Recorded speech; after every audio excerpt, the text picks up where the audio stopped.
இஸ்லாத்துல ஏற்றத்தாழ் இல்லைன்னு சொன்னாங்க. இஸ்லாத்தை பொறுத்தவரை ரசூலுல்லாவும் அவங்களோட குடும்பத்துக்கும் ஜக்காத்து கொடுக்கூடாதுன்னு சொல்லிட்டு சட்டம் இருக்குது. சட்டம் இருக்குதோ அது இஸ்லாம் இது பண்றாங்க.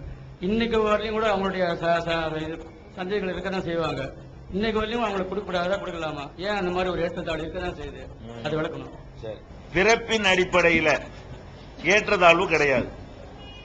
நடத்த அடிப்படையில் தகுதி அடிப்படையில் ஏற்றத்தாழ்வு உண்டு. ஒரு படிச்சவனும் படிக்காதவனும் சமம் கிடையாது. படிச்சவன் சிறந்தவன், படிக்காதவன் சிறந்தவன் இல்ல. ஒழுக்கம் உள்ளவனும் ஒழுக்கம் கட்டவனும் சமம் கிடையாது. தான தர்மம் செய்கிற வள்ளலும் கஞ்சனும் சமம் கிடையாது. அப்படி நிறைய தகுதிகளால் ஒரு மனிதன் உயர முடியும், ஒரு மனிதன் தாழ முடியும். இந்த தகுதிகள் எல்லாம் அவன் சம்பாதிக்கிறது. பிறப்புல வசந்தவன் என்பது அவன் சம்பாதிக்கிறது இல்ல. ஒரு குடும்பத்தில் அவன் பிறக்கிறது, நம்ம இந்த குடும்பத்தில் பிறக்கணும்னு பிளான் பண்ணி அதுக்காக உழைச்சா நம்ம போய் ஒரு குடும்பத்தில் பிறக்கிறோம். ஒரு குடும்பத்தில் பிறக்குதல் என்பதுல அவனுடைய உழைப்பு எதுவுமே கிடையாது. அதனால அது ஒரு தகுதியை காட்டாது, நடத்தை தான் தகுதியை காட்டும் என்கிற ஒரு அழகான சித்தாந்தத்தை இஸ்லாம் உலகத்துக்கு சொல்லுகிறது. எல்லா மனித குலத்தில் பிறப்புல சமந்தான். இந்த குலத்தில் பிறந்ததுனால் ஒருத்தர் சிறந்தம் கிடையாது, இந்த குலத்தில் பிறந்துட்டான் என்பதற்காக அவன் மட்டம் கிடையாதுன்னு அழகான ஒரு சித்தாந்தத்தை சொல்லுது. அதுல நெருடலாக இருக்கிற ஒரு செய்தியை தான் சகோதரர் சித்திக் அவர்கள் கேள்வியா வச்சிருக்கிறாங்க. என்ன கேட்கிறாருன்னு கேட்டா, இப்ப ஜக்காத்துன்னு இருக்குது, அது ஏழைகள் பயன்படுவதற்காக வேண்டி மார்க்கத்தில் கொடுக்கப்படக்கூடிய ஒரு தர்மம். இந்த தர்மத்தை ஏழையா இருக்கிற எல்லாரும் வாங்கணும்னு சொன்னா அது நியாயம். ஏழையா இருந்தாலும் ரசூலுல்லாஹ்வுடைய குடும்பத்துக்கு கொடுக்க கூடாதுன்னு சொன்னா அவங்க தனிப்பிறவியா, அது தனி சாதியா, அவங்களுக்கு ஒண்ணு தனி தகுதியாங்கிற மாதிரி ஒரு கேள்வி அதுல வருது. ஜக்காத்து ஏழைக்கு கொடுங்க, பணக்காரனு கொடுக்காதீங்கன்னா அது ஓகே. அது நம்ம பிறப்பின் அடிப்படையில் வேறுபடுத்தல. ஆனால் இதுல என்ன நமக்கு சொல்லப்பட்டிருக்கு மார்க்கத்தில் என்று கேட்டா, நபிகள் நாயகம் ஸல்லல்லாஹு அலைஹி வஸல்லம் உடைய குடும்பத்தார்கள் ஜக்காத்து பொருளை சாப்பிடக்கூடாது அப்படின்னு ரசூல் ஸல்லல்லாஹு அலைஹி வஸல்லம் சொல்லி இருக்கிறாங்க. அப்ப இதுல என்ன வருதுன்னு கேட்டா, அவங்க ஒரு தனி ஒரு படைப்பு மாதிரியும், நம்ம ஜக்காத்து ஒரு அசிங்கமானது, இவங்க வாங்கக்கூடாது, மற்றவங்க எல்லாம் வாங்கிட்டு கவலைப்படலாம், ரசூலுல்லாஹ் குடும்பம் மட்டும் அதை வாங்கி கவலைப்படக்கூடாது, இப்படிங்கிற மாதிரி தெரியுது என்பதுதான் அவருடைய கேள்வி. ஆனால் இது ஒரு அடிப்படையான ஒரு விஷயத்தை விளங்கிக் கொள்ளணும். இப்படி இது பார்க்கிற விஷயம் கிடையாது. ஜக்காத் என்பது நம்ம வாழ்கிற இந்த நாட்டில் ஒரு இஸ்லாமிய செட்டப் இல்லாத காரணத்தினால நம்மளா ஜக்காத்து கொடுத்துக்கிறோம்.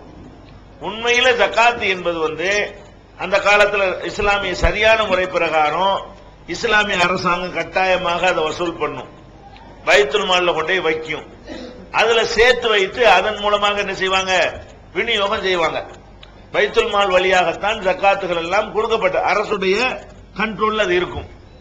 இப்பவும் சரியான ஜக்காத்து கொடுக்கிற முறை என்ன, அரசாங்கம் இல்லைன்னு சொன்னா நம்ம கூட்டு முறையில திரட்டி ஒரு ஜமாத்துல ஒரு தலைமையில ஒரு இடத்துல வைத்து அப்படி விநியோகம் பண்ணுவதுதான் ஜக்காத்துங்கிற ஒரு முறை.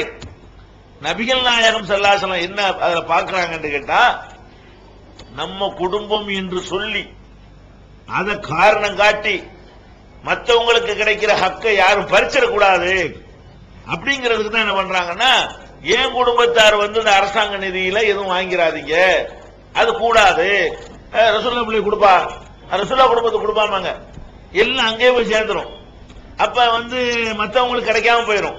இப்ப ரசூல் ஸல்லல்லாஹு அலைஹி வஸல்லம் உதாரணத்துக்கு எடுத்துக்கிறீங்களேன், ஒரு 10 பிச்சைக்காரன் உங்க வீட்டு வாசல் நிக்கிறான், ஒருத்தன் ரசூலுல்லாஹ் குடும்பத்துக்காரன் வாங்கலான்னு வைக்க, ரசூலுல்லாஹ்வுடைய குடும்பத்தார் ஜக்காத்து வாங்கலாம் அப்படின்னு வைத்துக் கொண்டால் நிக்கிறான். அவன் தன்னுடைய குடும்பத்தை சொல்லி கேட்கிறான், நீங்க யாரு கொடுப்பீங்க, ரசூலுல்லாஹ்வுடைய குடும்பம், ரசூலுல்லாஹ்வுடைய குடும்பம் அவரு கொடுப்பா, ஒரு ஆளுக்கு தான் உங்களால கொடுக்க இயலும், நீங்க யாரு கொடுப்பீங்க, 9 பேர் கொடுக்க மாட்டீங்க, அடுத்த வீட்டுக்கு 10 பேர் போறாங்க, அவன் யாருக்கு தான் கொடுப்பான், ரசூலுல்லாஹ்வுடைய குடும்பம் அங்க கொடுப்பாமா, அதே 10 பேர் அடுத்த வீட்டுக்கு போறான், அப்போ யாருக்கு தான் கிடைக்கும். அப்ப ரசூலுல்லாஹ்வுடைய குடும்பம் என்கிற ஒரு தகுதியை வச்சு பணம் சம்பாதிக்க வழிவகுத்தால் மற்ற ஏழைங்க பாதிக்கப்படுவாங்க. அந்த உயர்வு தாழ்வு கற்பிக்கிறது அல்ல இதுல நோக்கம்.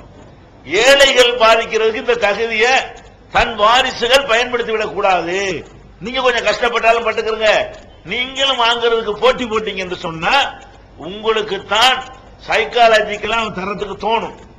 மனிதர்களுக்கு ரசூலுல்லாஹ் நபிகள் நாயகத்தை மதிக்கிறதுனால அவங்களுடைய ஃபேமிலிக்கு கொடுங்கப்பா, அவங்க வாரிசுல என்ன இருந்தாலும் அப்படிம்பாங்க. வாசலையே அடைச்சிட்டோம்னு சொன்னா சமமா ஏழைகளுக்கு கிடைக்கும், தேவைக்கு தகுந்த மாதிரி கிடைக்கும். நீ என்ன குளம் கோத்திரம் பெருமாள் பார்க்க மாட்டோம். அப்ப இந்த ஏழைகளுடைய ஹக்குகள் பாதிக்கப்படக்கூடாது என்பதற்கு போடப்பட்ட ஒரு அணைதானே தவிர உயர்வுக்கு உள்ள சொன்னதா இல்ல. இல்லைங்கிறதுக்கு என்ன ஆதாரம்? நபிகள் நாயகம் ஸல்லல்லாஹு அலைஹி வஸல்லம் சொல்றாங்க, நபியாக நியமிக்கப்பட்ட உடனே அல்லாஹ்ட்ட இருந்து உத்தரவு வருது. என்ன உத்தரவு வருது? வந்து ரஷீரத்தக்கல் அக்ரபீன், உங்களுடைய நெருங்கிய சொந்தக்காரங்களை எச்சரிக்கை பண்ணுங்க. மற்றவங்களுக்கு சொல்றதுக்கு முன்னாடி உங்க குடும்பத்தார கூப்பிட்டு சொல்லுங்க அப்படின்னு அல்லாஹ் உத்தரவு போடுறான். நபிகள் நாயகம் ஸல்லல்லாஹு அலைஹி வஸல்லம் அவங்க குடும்பத்தாரை எல்லாம் கூப்பிடுறாங்க. அதுல உங்க பெத்த மகள் கூட அதுல அடக்கம், பாத்திமா கூட அதுல அடக்கம், சபியா மாமி கூட அதுல அழைக்கப்பட்டவர்கள் இருக்கிறாங்க. அப்ப நபி ஸல்லல்லாஹு அலைஹி வஸல்லம் என்ன பண்றாங்க? ஒவ்வொருத்தரையா கூப்பிடுறாங்க. பாத்திமாவே, என்னுடைய காசு பணத்தை கேள், வேண்டியதை உனக்கு தருகிறேன்.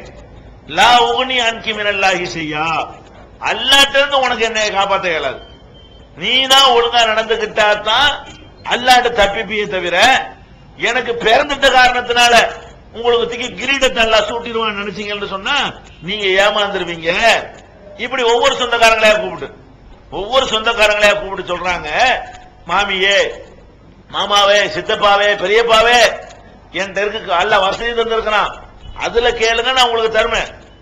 ஆனால் அல்லாஹ்ட்ட இருந்து என்னால காப்பாற்ற இயலுமான்னா இயலாதுன்னு ரசூல் ஸல்லல்லாஹு அலைஹி வஸல்லம் அவர்கள் ஆரம்பத்திலேயே அதை பகிரங்கமா என்ன செய்யறாங்க? பிரகடனம் செய்கிறார்கள். அப்ப இதுல நம்ம என்ன வழங்குறோம்? அந்த குலத்தில் பிறந்ததனால் அவர்களுக்கு பெரிய மரியாதை கிடைச்சிருச்சு என்ற கொள்கையை நபிகள் நாயகம் தகர்த்திருக்கிறார்கள். அதே மாதிரி அவர்களுக்கு வழங்கப்பட்ட குர்ஆன்ல இப்ராஹிம் நபியை பெற்றெடுத்ததுக்காக வேண்டிய வாப்பாவுக்கு தகுதி இல்லை என்று குர்ஆன் டிக்ளேர் பண்ணுகிறது. நூஹ் நபிக்கு பிறந்ததுனால அவருடைய மகன் சிறந்தவன் கிடையாது என்று குர்ஆன் அதையும் தெளிவாக அறிவிக்கிறது. லூத் நபிக்கு மனைவியாக இருந்ததுனால அவங்க சொர்க்கத்துக்கு சென்று விட முடியாது என்று குர்ஆன் அதையும் தெளிவாக அறிவிக்கிறது.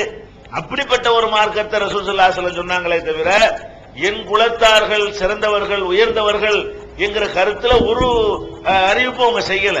அவங்களும் நம்மளும் சமந்தான். நபிகள் நாயகம் ஸல்லல்லாஹு அலைஹி வஸல்லம் குலத்தை சேர்ந்தவங்களா இருந்தாலும் மற்ற குலத்தை, நேற்று இஸ்லாத்துல ஒருத்தன் வருவான குலமே அவனுக்கு இருக்காத அவனா இருந்தாலும் அது பிறப்பில் ரெண்டு பேரும் சமந்தான். நடத்தையில இவன் நல்ல நடத்தையா இருந்து ரசூல் ஸல்லல்லாஹு அலைஹி வஸல்லம் குடும்பத்தில் உள்ளவன் ஷைத்தானா இருந்தான்னு வைங்க, இவன் தான் சிறந்தவன், அவன் சிறந்தவன் இல்ல. அப்படி சொல்லக்கூடிய ஒரு மார்க்கம் இந்த பொருளாதார விஷயத்துக்கு மட்டும் இப்படி சொன்னதற்கு காரணம் மற்றவங்களுடைய ஹக்கு ஏழைகளுடைய ஹக்கு பறிக்கப்படக்கூடாது. அதுதான் அது நோக்கம், உயர்வுக்கு அல்ல.